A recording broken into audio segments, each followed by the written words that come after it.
오늘 말씀의 제목을 한번 따라 하시겠습니다. 인간을 입으신 하나님.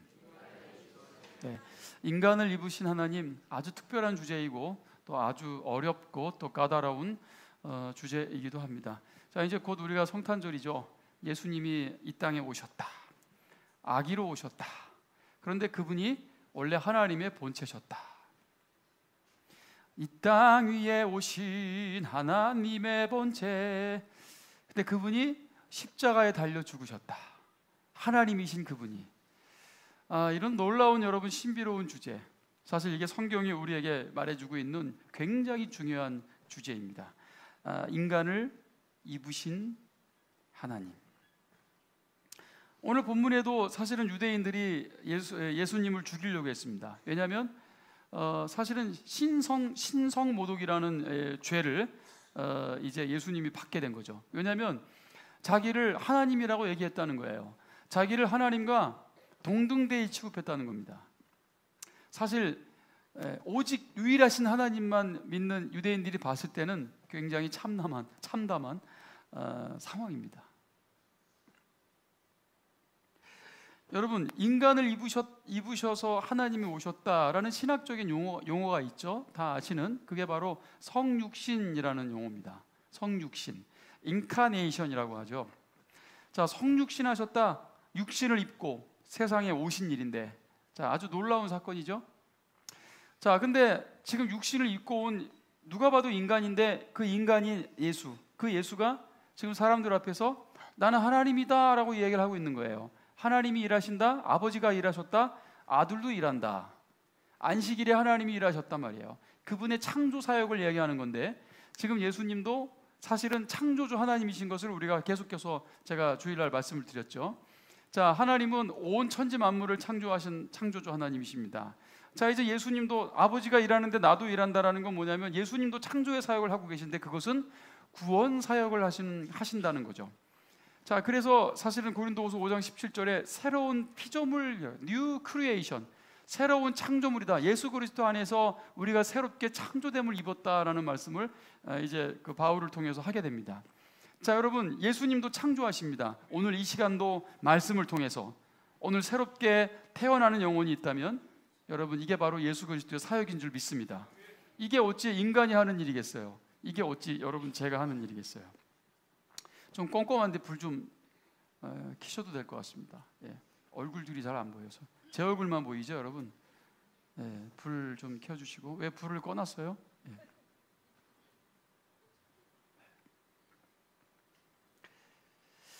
자, 그런데 여러분, 하나님이신 예수님이 인간의 몸을 입으실 수밖에 없었던, 즉 성육신 해야 됐던, 우리가 이거 기독교 교리 양육 받을 때 신인 양설이라는, 여러분 이 기억나십니까? 이 용어가 신인 양설. 예수님은 완벽한 하나님이시고 또 예수님은 완벽한 인간이었다는 거예요.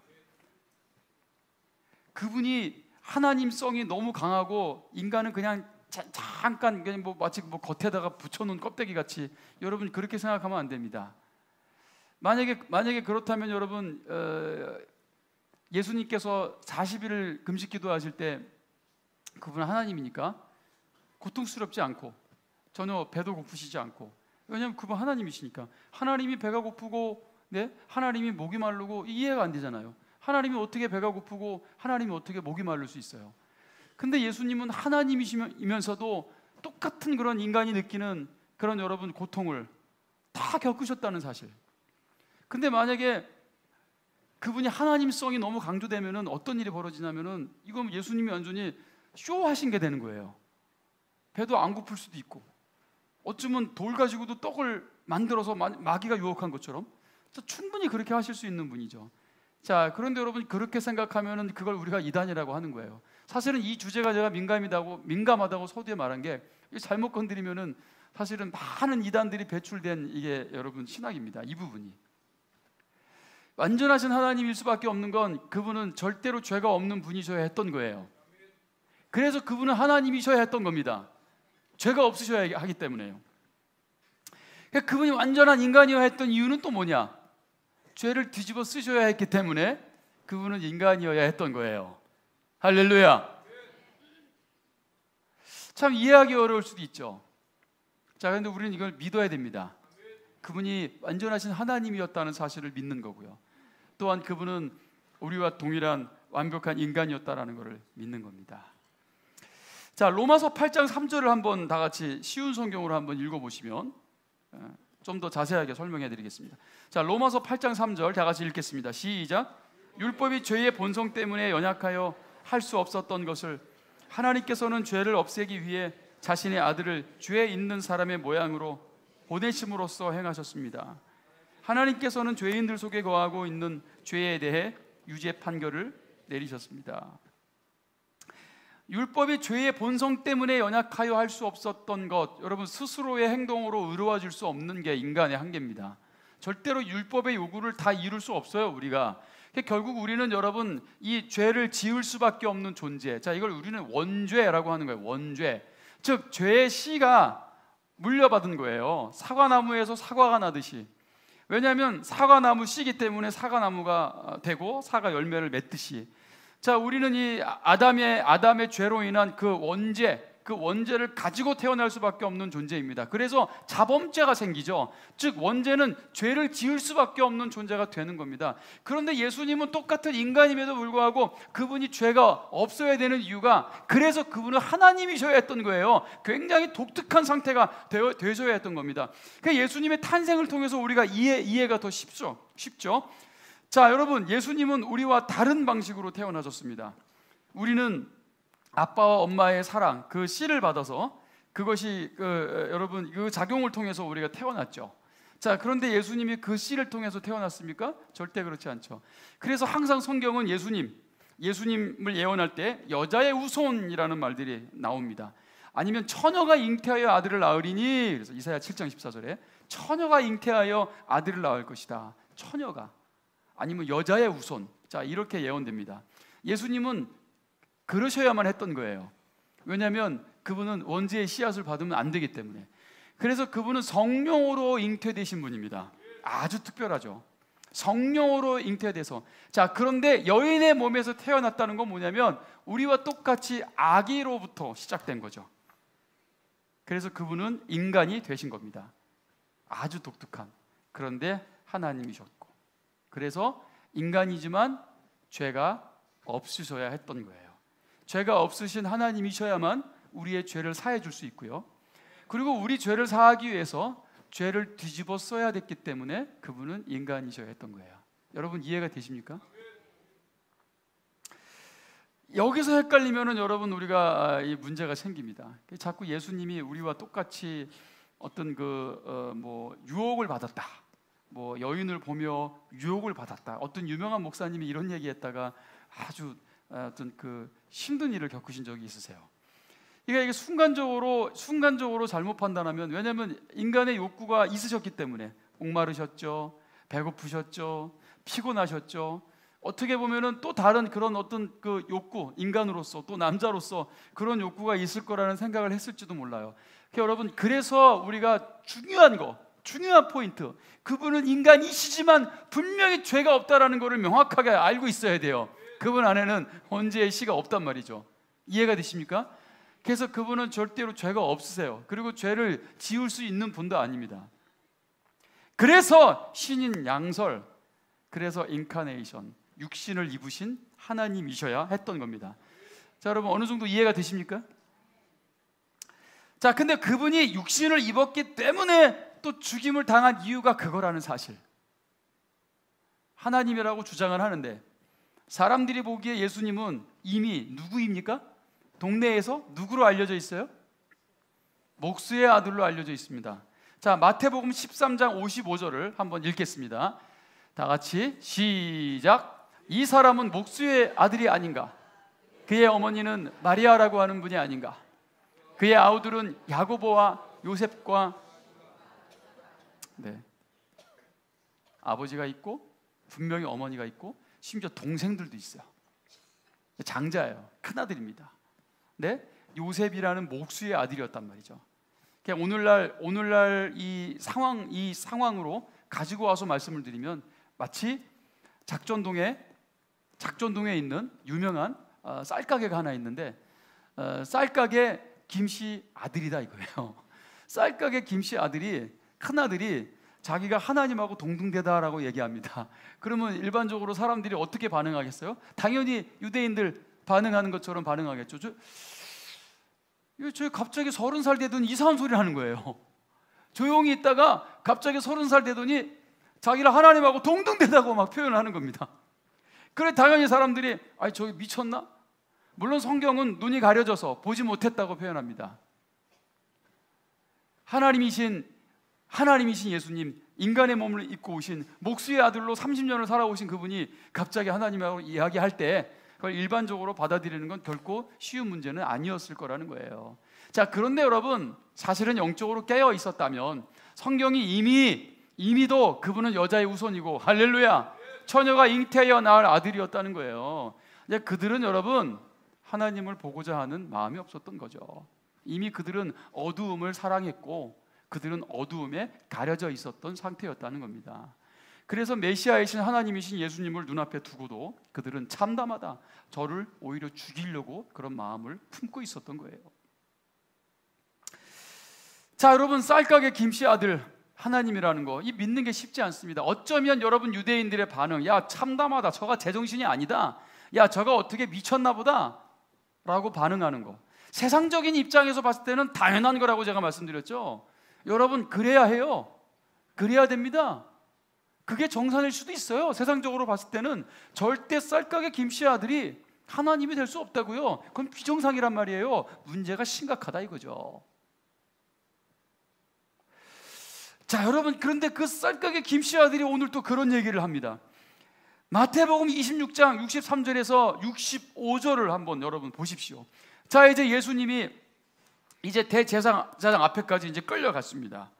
자, 예수님이 지금 침묵하시는데, 계속 이제 논쟁을 하시다가 침묵을 하시는데, 대제사장이 이르되 내가 너로 살아계신 하나님께 맹세하게 하노니 네가 하나님의 아들 그리스도인지 우리에게 말하라. 어디 한번 들어보자. 네가 하나님의 아들이라고 얘기했다며, 네가 하나님과 너와 동등하다고 얘기했다며, 어디 좀 내 앞에서도 한번 얘기해봐라. 야, 이 진짜냐? 어디 한번 들어보자. 그런 거예요. 자, 64절에 예수께서 이르시되 네가 말하였다. 방금 내가 그다. 그리고 뭐라고 말씀하십니까? 저 노란 글씨, 저걸 읽으셔야 돼요. 다 같이 읽겠습니다. 시작. 내가 너희에게 이르노니 이후에 인자가 권능의 우편에 앉아 있는 것과 하늘 구름을 타고 오는 것을. 자, 쌀가게 김씨 아들이 이제 내가 죽을 건데, 내가 죽으면 이후에 내가 권능의 우편에 앉아 있는 것, 그리고 하늘 구름을 타고 오는 것을 너희가 보게 될 것이다.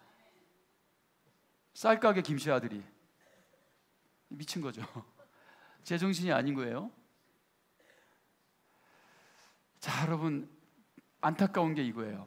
정확하게 논리적으로 접근하면은 예수님은 비정상적인 정신병자이든지 아니면 진짜 하나님이든지 둘 중에 하나라는 얘기죠. 우리가 자주 하는 얘기지만 제가 좀 더 본질적으로 접근하고 있습니다. 좀 더 사실적으로, 좀 시대적으로 이해를 돕기 위해서 제가 쌀가게 김씨 아저씨를 좀 쓰고 있는 거예요. 김씨 아들. 자, 근데 여러분, 세상은 지금 예수님을 뭐라고 얘기하냐면 3대 성인 또는 4대 성인 뭐 이렇게 얘기합니다. 4대 성인? 이게 불가능하다는 거죠. 만약에 공자가, 아까 노란 글씨를, 만약에 공자가 이렇게 얘기하는 거예요. 내가 너희에게 이르노니 이후에 인자가 권능의 우편에 앉아 있는 걸 보게 될 것이고, 내가 구름 타고, 무슨 손오공도 아니고, 네? 내가 구름 타고 오는 것을 너희가 보리라. 불가능하다. 공자가 이런 얘기 하는 게 불가능하다. 석가모니도 마찬가지고, 석가탄신일 똑같이 여러분 예수 탄신일을 따라하지만 사실은 여러분 우리가 너무 잘 알고 있어요. 여러분 다 전형적인 그냥 사람이죠. 사람, 인간의 아들들이죠. 자, 근데 이런 얘기를 하면은 절대로 성자라고 칭하면 안 되고, 그리고 예수님도 이 사람들 속에 들어가 있으면 안 돼요. 안 되죠. 어떻게 이런 얘기를 하신 분이 그 성자들 안에 똑같이 석가모니, 뭐 소크라테스, 뭐 공자, 어떻게 이 사이에 들어갈 수 있겠습니까? 안 되죠. 논리적으로 불가능합니다. 이 사이에 넣어서는 안 된다는 얘기예요. 왜냐하면 예수님은 미친 사람 아니면 진짜 메시아 하나님이니까요. 이해가 되십니까, 여러분? 그게 논리라 얘기예요. 그게 논리라. 자, 우리들의 반응도 분명해야 됩니다. 여러분, 차든지 덥든지 해야 돼. 명확한 좀 반응이, 자세가 필요합니다. 예수님이 정말 메시아이고 하나님이시라면 그분은 여러분 우리의 왕이십니다. 우리의 통치자이셔야 돼요. 그리고 그분은 구름 타고 곧 오실 뿐인 거예요. 그거를 믿고 그거를 알고 내가 그 줄에 서 있다면 여러분, 우리는 이렇게 살면 안 되는 거예요. 예수님 곧 오실 텐데 이렇게 사는 게 맞다고 생각하세요? 달라져야 되죠. 변화되어야 합니다. 아멘입니까? 지금도 하나님 우편에 앉아 계시고요, 온 세상 만물을 통치하고 계십니다. 지금도 여러분, 예수님은 가장 위대하신 분이시고 모든 영광과 찬송을 받기에 합당하신 분이십니다. 여러분, 우리의 예배가 달라져야 되죠. 예배에 대한 태도가 달라져야 됩니다. 그분이 진짜 메시아라면, 그리고 여러분들이 그분을 영접했다면, 할렐루야. 내가 필요한 것만 채워주시고 도와주시는 분이라고 생각하면 안 됩니다. 모든 영역에 있어서 그분은 왕이셔야 합니다. 할렐루야.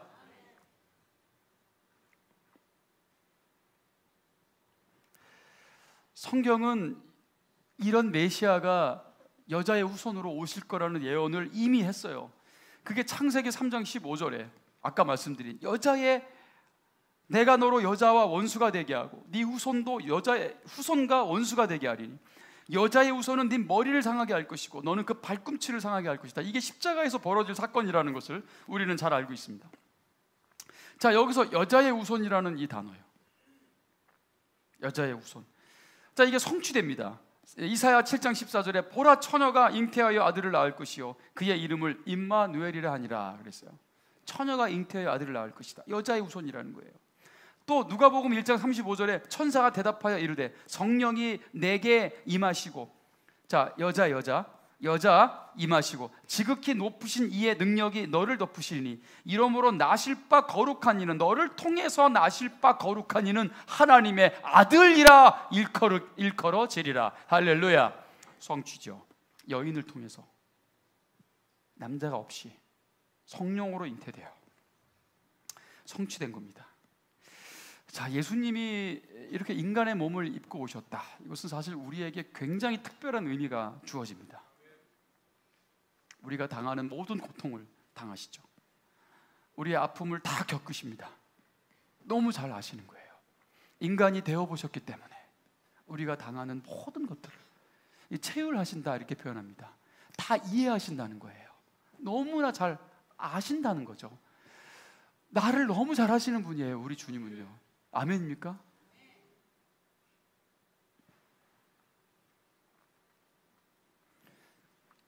저 위에만 있던 양반이, 야, 저 밑에 사는 나를 어떻게 알아? 당신은 날 몰라. 당신은 나의 고통을 몰라. 마치 이 세상의 모든 짐을 자기 혼자 다 지고 있는 것처럼 우리는 그러잖아요. 너는 날 몰라. 네가 지금 날 이해하는 것 같은데 네가 날 어떻게 알아? 너 이거 당해봤어? 너 이거 겪어봤어? 여러분, 아무리 큰 소리 쳐도 예수님은 위로자이십니다. 그분은 원더풀 카운셀러, 모든 사람들을 충분히 여러분 상담해 주실 수 있는 분이라고 생각합니다. 예수님이 겪으신 거 똑같이 겪으신 분 계세요? 여기 여러분 계십니까? 상상할 수도 없는 그 고통과 아픔을 겪으신 분이 어디 있어요? 그분은 철저히 버림받으셨어요. 십자가에서 아버지께로부터. 그래서 그 순간은 아버지라고 부르지도 못한 채 하나님 나의 하나님 어찌하여 나를 버리시옵나이까. 그 순간은 아버지라고도 부르지 못했어요. 그분은 철저히 외면당하고 철저히 버림받습니다. 왜요? 우리의 죄를, 내 죄를 다 뒤집어 쓰셔가지고요. 내가 당할 모든 것을 그분이 대신 겪으신 겁니다. 아멘입니까? 이분이 누구에게 위로가 안 되겠어요? 모든 자들의 위로가 되시는 분이에요. 하나님은 당신의 백성을 항상 위로하기를 원하셨어요. 그래서 내 백성을 위로하라고. 그리고 예수님을 통해서 가장 위대한 위로자가 되어 주신 겁니다. 여러분, 주님 앞에 나오십시오. 적당히 세상과 걸쳐놓지 마시고요, 예수님이 여러분의 우리의 모든 것이 되기를 축원합니다. 그래야 진정한 우리의 위로자가 되어 주십니다. 청교도 신학자 옥타비우스 윈슬로우 목사님이 자신의 글에 이런 표현을 하십니다.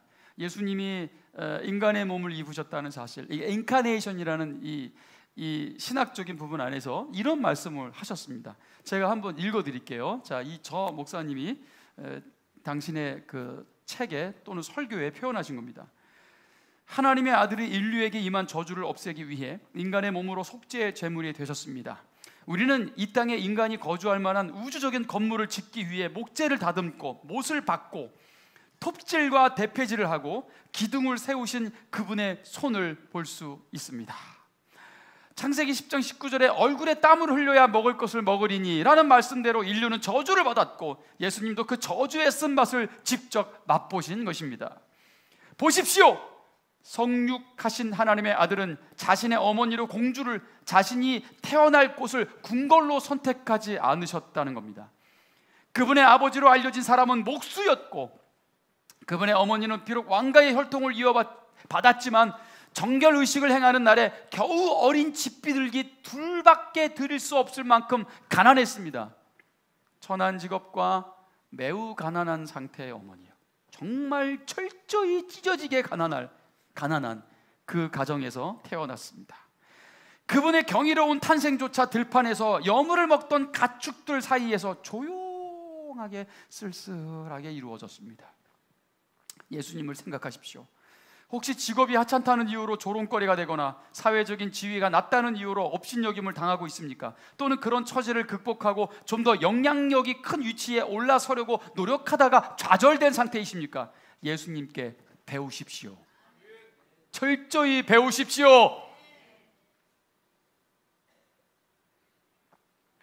그분이 인간의 몸을 입으셨다면, 나 때문에, 나를 위해서 그런 모진 고통을 당하셨다면 우리는 그분 앞에 철저히 위로를 받으셔야 되는 것입니다. 여전히 불평과 불만을 쏟아내고 있다면 아직 주님의 은혜가 뭔지를 모르고 있는 겁니다. 예수님을 생각하십시오, 여러분. 그분은 여러분 한 분 한 분을 너무 잘 아십니다.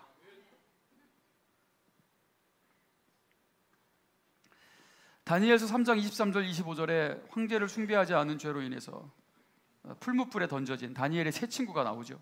사드락, 메삭, 아벳느고. 느부갓네살 왕에 의해서 이제 풀무불에 던져집니다. 너무 뜨거운 풀무불에 끌고 들어간 자는 이미 타 죽었어요. 세 사람이 불에 던져졌습니다. 근데 이 느부갓네살이 이렇게 밖에서 보는데 무슨 일이 벌어진 겁니까? 왕이 말하는데, 야, 결박되지 않은 사람이 네 사람이 있다, 저 불 속에. 분명히 세 사람이 들어갔는데 저 한 사람은 누구냐 이거예요. 불 가운데 다니는데 상하지도 않고 그 넷째 사람을 보니까 그 모양이 신들의 아들과 같도다. 할렐루야! 신들의 아들과 같도다. 하나님의 아들과 같은 이 자는 누구일까? 누구이겠습니까, 여러분? 이걸 우리는 그 기독론에서는 그리스도의 선제설이라고 합니다. 이미 계셨다는 거죠. 그분은 아브라함이 낳기 이전에도 계셨던 분입니다. 할렐루야! 존재했단 말입니다. 간혹 성경이 이렇게 여러분 예수님의 존재를 보여주십니다. 육신을 입고 이 땅에 오실 하나님이신 예수님을 성경은 이렇게 보여주고 있다는 거예요. 근데 지금 이분이 어디 계십니까? 불꽃 속에 계시단 말이죠. 불꽃 속에. 오늘 이 풀무불에 던져진, 저는 이 풀무불을 여러분 우리가 또 지옥으로 상징할 수 있다고 봐요. 어쩌면 여러분 예수님은 이렇게 지옥불에 떨어질 수밖에 없는, 이미 죽은이라고 표현합니다. 성경은 이렇게 지옥불에 던져진 여러분 우리들을 건져내 주시기 위해서 그분은 불꽃 속으로 뛰어드신 분이에요. 나를 구원하기 위해서 뛰어드셨다고요. 어디로? 불꽃 속으로. 할렐루야! 여러분 이 불 속으로 나를 구원하기 위해 뛰어드신 건 예수님의, 여러분 하나님 아버지의 위대한 사랑입니다. 상상할 수 없는 사랑이란 말입니다. 예수님은 이미 자기가 죽을 것을 알고 계셨죠. 제자들에게도 자기가 죽어야 될 것에 대해서 이야기했죠. 자, 못 알아듣죠. 그때까지는 제자들이 예수님이 죽는다라는 것은 상상도 못한 거예요. 자, 여러분, 상식적으로 하나님이 죽는다, 하나님의 아들인데 알아요? 근데 그가 죽는다, 이거 받아들일 수 없는 거예요. 하나님이 죽는다? 자, 여러분, 이거 다 이해했겠습니까? 예수님이 완벽하신 하나님이고 완벽하신 인간이라는 어떤 이 신학적인 개념들이 정리가 안 됐을 거예요. 그렇죠? 이후에 사실은 이 바울 서신을 통해서 여러분 이 신학적인 사상들이 또 정리가 되고, 예? 그래서 여러분 이 기독교 이 사상이 정립이 되는 거예요. 우린 그걸 신학이라고 하죠. 철저히 성경적인 거예요. 철저히 성경 안에서 말씀하고 있는 것들이에요. 자, 예수님의 놀라운 사랑입니다. 오늘 이 세상으로 인간의 몸을 입으셨다. 또 여러분, 이 죽을 수밖에 없는 인간의 몸, 이 1초 이 시간 속에 이제 갇힐 수밖에 없는 그 인간의 몸을 입으신 거죠. 그래서 역사 속으로 뛰어드신 겁니다. 그분이 인간을 안 입으셨고 그냥 하나님이셨다면 그분은 역사적인 인물이 될 수가 없습니다. 신화적인 존재가 되었겠죠. 역사하고는 전혀 다른 길을 갔을 겁니다. 우린 그냥 그거를 신화라고 얘기하죠. 그러나 예수님은 인간의 몸을 입으셨기 때문에 그분은 철저히 역사적인 인물입니다. 그분은 역사 속에 존재했던 분이라고요. 아멘입니까? 이순신만 역사적인, 김유신만 세종대왕만 역사적인 인물이 아니라고요. 여러분, 예수님은 실제로 존재하신 분이십니다. 하나님이셨던 그분이 33년 동안 우리와 같은 땅을 밟았고요, 우리와 같은 하늘을 바라보며 이 땅에 사셨던 시간이 있었다고요. 할렐루야. 이게 우리를 구원하기 위해서 이 땅에 오셨단 말이에요. 2000년 전에. 아멘. 여러분, 이게 성탄절인데요. 지금 성탄절이 어디로 가고 있습니까? 지금 성탄절보다 오히려 여러분 이 막 사탄 분장하고 막 마귀 분장하고, 예? 이 할로윈이 지금 뭐 더 뜨고 있다는 이야기를, 참 마음 아픈 일이에요. 물론 세상을 지배하고 있는 자가 어떤 자인지 우리가 알기 때문에, 예, 우리는 영적으로 보는 눈이 있죠, 그죠? 세상은 점점 더 어두워지는 겁니다. 그러나 그럴수록 여러분, 우리 평강의 모든 성도들은 더욱더 별과 같이 빛나게 되기를 축원합니다.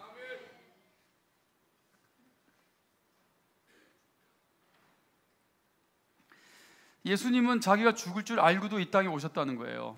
그분이 여러분 아기로 이 땅에 오셨을 때 그 동방박사의 예물을 봤을 때도 거기 예수님의 죽음을 상징하는 예물들이 있습니다. 어린 아이한테 죽음을 상징하는 예물을 만약에 갖다 주면은 이게 여러분 말도 안 되는 이야기죠. 여러분, 아이가 태어나가지고 축하한다고 갔습니다. 예? 뭐 꽃다발을 들고 갈 수도 있고 여러 가지 선물을 들고 갈 수도 있는데, 마치 아이의 관짝을 짜가지고 갔다고 생각해 보세요. 아이의 관짝을 짜가지고 오면은 여러분 뭐 이럴 거 아닙니까? 그래 여러분, 이 예수님의 탄생 앞에 드려진 그 동방박사의 예물, 예수님은 하나님이시지만 그분은 우리의 모든 죄를 뒤집어 쓰시고 인간이 되셨고 우리의 대속 제물로 드려지기 위해서 오신 하나님의 어린 양이셨던 거예요. 아멘입니까? 절대로 우리는 우리의 힘으로 여러분 율법의 모든 것들을 다 이룰 수 없습니다. 즉 우리는 절대로 스스로의 힘으로 절대로 천국에 이룰 수 없는 자들이죠. 예수님이 오셔야만 했던 거고 그분은 정말 약속대로 오신 겁니다. 그리고 그분이 또 말씀하셨죠. 다시 오실 거라고, 구름 타고. 할렐루야. 구름 타고 다시 오실 우린 또 그 주님을 지금 기다리고 있는 겁니다. 고린도후서 8장 9절에 우리 주 예수 그리스도의 은혜를 너희가 알거니와 부유하신 이로써 너희를 위하여 가난하게 되심은 그의 가난함으로 말미암아 너희를 부유하게 하려 하심이라. 가난하게 됐다라는 것은 여러분 그게 가난한 가정에서 오셨고 물론 뭐 그런 의미도 있겠지만, 가난하게 되셨다라는 것은 인간을 입으셨다라는 표현을 하고 있는 겁니다. 우리와 똑같은 상태가 되셨다는 거죠. 그런데 여러분, 그분이 우리와 똑같은 상태가 되심으로 인해서 우리에게 어떤 일이 벌어졌냐? 부유하게 되었다는 거죠. 너희를 부유하게 하려 함이라. 할렐루야. 우리를 여러분 천국의 자녀가 되게 하신 거예요. 천국의 백성 되게 하신 겁니다. 천국의 백성들은 부유한 백성들이에요. 여러분, 천국이 얼마짜리인지 아세요? 제가 요즘 계속해서 말씀드리고 있어요. 천국이 얼마짜리냐? 우리가 죄사함 받은 이 값이 얼마냐? 죄의 삭은 사망이라 그래서 성경에 죄는 반드시 죽어야 된다고, 죽음으로 그 값을 치러야 된다고요. 이게 성경입니다. 이게 율법이에요. 자, 근데 반드시 죽어야 했는데 반드시 죽었어요. 누가? 예수님이 대신해서 죽었다고요. 나의 죄사함을 위해서. 나의 죄사함. 근데 그 값이 얼마냐고. 그게 성경에 나온단 말이에요. 그 값이. 자, 마태복음 18장 23절 우리가 계속 보고 있는데 한 번 더 보겠습니다. 그러므로 천국은 그 종들과 결산하려 하던 어떤 임금과 같은데, 결산할 때 얼마요? 얼마를 빚졌어요? 10,000달란트를 빚졌단 말이죠. 근데 그 10,000달란트를 아무튼 탕감받습니다. 왜냐하면 이거는 갚을 수 있는 돈이 아닙니다. 불가능한 금액이에요. 그리고 이 금액은 일반적으로 통용되고 있었던 금액이 아닌 너무 큰 돈이에요. 10,000달란트가 아마 황제나 솔로몬이 가지고 있었던 재산이었을지도 몰라요. 근데 뭐 이런 통계가 될 수도 없어요. 너무 큰 돈이거든요. 아무튼 이게 오늘날 여러분 이게 오늘날 상황으로 환산하고 계산해 봤을 때 학자들에 의해서 이게 얼마가 나오냐면 10,000달란트가 약 얼마요? 6조에서 7조가 나옵니다. 그런데 여러분 이 한 사람이 6조에서 7조를 빚지는 게 가능한 얘기입니까? 자, 그러면 여러분 이거는 액수가 중요한 게 아니에요. 상상할 수 없이 큰 그 죄의 값이 그렇게 크다는 거예요. 우리의 죄값 6조 7조. 그런데 이거를 만약에 현대어로 또 번역을 한다면은 사실은 6조 7조 빚진 자 이렇게 안 하죠. 10,000달란트라는 거는 말씀드리면 1,000조라고 표현하는 게 더 맞아요. 1,000조를 빚진 자가 있었다 이렇게 표현하는 겁니다. 1,000조. 그럼 여러분 우리의 죄값이 얼마라고요? 1,000조요. 1,000조. 그건 죽음으로 갚아야 되는데 그 죽음을 누가 대신했다? 예수님이 대신했다. 그럼 우리는 얼마짜리가 되는 거예요? 1,000조짜리 또는 예수님짜리가 되는 거예요. 그죠? 예수님짜리가 1,000조짜리라는 거예요. 그럼 여러분의 가치가 얼마냐면 1,000조라는 거예요. 이걸 우리가 절대로 갚을 수 없지만 예수님이 갚아주신 거예요. 엄청나게 여러분 존귀한 자가 되었다는 걸 말하는 거예요. 연예인 중에 이상민 씨가 있어요. 아마 과거에 이렇게 빚을 많이 진 걸로 알고 있습니다. 거의 뭐 제가 정확하게 모르겠지만 거의 100조, 아니 100조가 아니라 100억, 60억, 약 70억 뭐 그 정도, 한 80억 정확하게 모르겠지만 아무튼 거의 뭐 100억 가까이 되는 빚을 졌고요. 근데 이 사람이 얼마 전에 거의 빚을 다 갚았다는 이야기를 이제 하고 있어요. 그럼 여러분 한 사람이 100억의 빚을 졌는데 그걸 갚았어. 열심히 성실하게 살아서. 이거 대단해요, 안 대단해요? 여러분 100억 빚진 거 갚을 수 있어요? 갚을 수 있어요? 예? 저는 1,000만 원도 못 갚아요. 그런데 100억을 갚았다고요. 그게 얼마나 대단한 사람이에요. 그래서 여러분 세상은 그 사람에게 박수 치는 겁니다. 박수 치는 거예요. 야, 100억을 갚았다니 굉장히 대단한 사람이구나. 박수 치는 겁니다. 근데 여러분 그 사람은 100억을 갚았는데 얼마? 겨우 100억. 나는 얼마를 갚았어? 우리는 얼마를 갚았어요? 1,000조. 누가? 여러분 옆에 계신 분이 예수님이 1,000조를 갚아주셨어요. 여러분 옆에 있는 사람은 1,000조를 갚은 사람이에요. 빨리 악수하세요. 몰라봐서 죄송하다고. 내가 몰라봤다고. 저는 철저히 성경적으로 말씀드리는 겁니다, 여러분. 성경적으로. 이게 우리의 죄사함의 값이에요. 그럼 여러분 1,000조 정도 여러분 예수님이 대신 갚아주셨다면은 적어도 우린 예수님을 위해서 1,000번 10,000번 죽어도 안 아까운 거잖아요. 아멘. 그래서 바울이 빌립보서 1장 21절에 이는 내게 사는 것이 그리스도니 죽는 것도 유익함이다. 할렐루야. 100번 죽어도 유익하죠.